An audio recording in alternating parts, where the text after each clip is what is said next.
Well, I'm going to apologize for the jiggly factor here. I don't usually just hold the camera, but I'm going to do that this time to show you around what's happening. So I've got this 59 cab.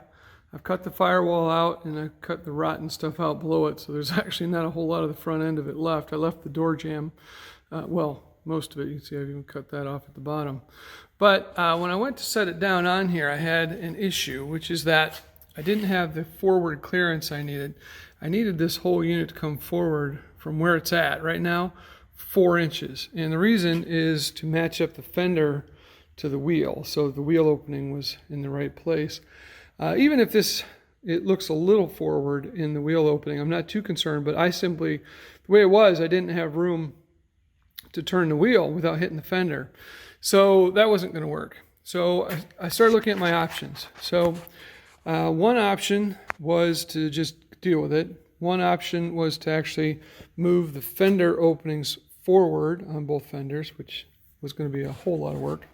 Another option was to carve parts of the dash away. Now the whole point of this is to save all of this cool stuff here so that we could actually service the vehicle at some point and we can use all the modern heater controls and all of that. And so I didn't really like the idea of cutting a whole lot away. I did cut a few things out, so let me move you around to the other side here. You can see that I did cut some of the dash away where it extended outward, but that'll all be now behind the dash. I dropped the steering wheel to get it out of the way. The other option was to actually cut some of the tops of some of these pieces off, like the air exchange unit here, and cut some more of that structure, but that's part of what keeps you safe. It also holds the steering wheel in place, so in the case of an accident, the steering wheel doesn't come back at you. So that wasn't really a good option. So my other option was, in fact, to lengthen the space in between the dash and the firewall. And the way that I devised to do that was actually extraordinarily simple. You can see that I've got a strap pulling there. There's a strap right here up above, and then a jack in the middle. And what I'm doing is up under here, you can see where this part of the dash was attached. You can see where I cut it off. And so by pulling that back, you can see that I have gotten it to 4 inches. I'm actually just over. I'm at about 4 1/4, which is good because it's going to spring back just a little bit when I release it, I'm sure.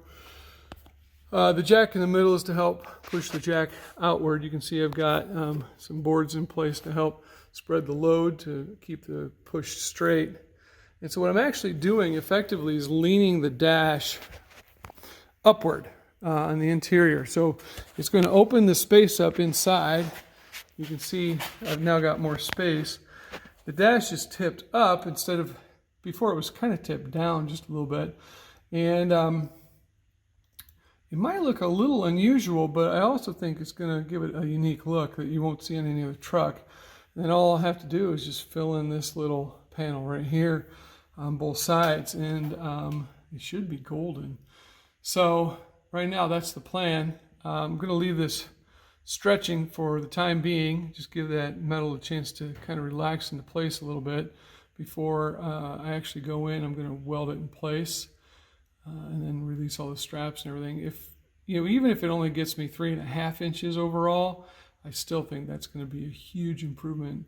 I know it's going to be a huge improvement over what I had, and I think it's going to give me still have the legroom that I need inside the truck. I'm pretty tall. I'm 6'4", so I need legroom. And I think it's going to give me everything that I need in terms of the spacing, being able to move the cab forward, still have the legroom that I need with the seats and everything. So I believe this is the right answer. We're going to find out in a little bit here. So I'll keep you up to date on everything as we go. For the next step then, after I weld that in place, I'm going to roll all of this unit forward 4 inches, drop it down, and hopefully we'll be ready to assemble the rest of the body at that point and start truly building, as opposed to mostly I've been doing demolition up to this point. So looking forward to keeping you up on it. Have a great day. God bless.